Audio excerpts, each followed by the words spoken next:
Hey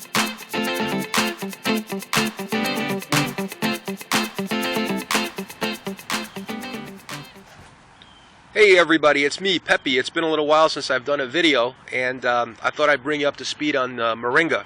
You know, a lot of people talk about the Moringa being something that you can chop and drop for, mulching the ground. You can also, obviously, better than that, you can eat it, make powder out of it. It's a fantastic plant. Look at those gorgeous leaves, all this new growth.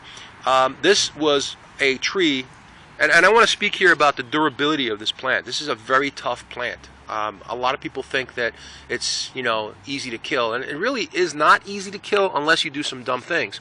Overwatering it, giving it pruning cuts that are not properly carried out. For example, on this tree here, this tree was actually in a container, growing about, I would say it was about 8 foot. Pretty close to 8 foot. It was in a little bit of shade, so it stretched out quite a bit. But this particular plant here was kind of mistreated. We had a lot of extra ones. We didn't have enough time to step them up, and they had really overgrown the pot, and as a result, they were root bound like crazy. So, one day we took them, we dug them all out. We got called to go take care of some jobs. Got real busy. They sat out in partial sun, then out of the container, just bare root. Kept fairly dry, didn't look too good. The leaves were ugly as hell. They were all falling off, yellowing. Pretty miserable plant. But then we went ahead and we cut them back and we planted them in several areas. This one is literally a week and a half, maybe 2 weeks old. So we put it here in the ground. We cut it. Now, as you can see, there's a nice cut right here, and there's a cut right there. Now, this cut, I'll be honest with you, this isn't the best thing in the world here, but it's not going to hurt anything. That little piece there, that cut there is done in a way on an angle so that we avoid the water from filling in and causing rot.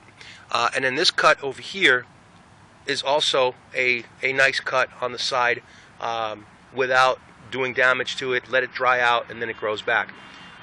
It's right to the collar. If you look at some of the If you look here, this is the collar right here. You don't want to cut all the way down into this area. You want to cut right at the edge of the collar of the plant. So this is rooted. Okay, pretty good. I could probably rip this thing right out of the ground, but I'm not going to do that. But it's rooting and it's growing. These leaves here, you can see the color on them. They're beautiful. This particular plant is in about, I would say, 75% sun. A little bit of shade on the right side to my right. There's a little bit of shade. There's some palm trees, coconut palms and stuff above it, which will give it a little bit of shade. But it gets mostly full sun, I would say about 75-80% of the day. And it has taken off. I have it in a little bit of a mound area, so it's slightly elevated in this area. Okay, by about, I would say, 7 or 8 inches. This is an area of the yard that actually does get pretty wet sometimes, so that little bit of elevation is working out real good.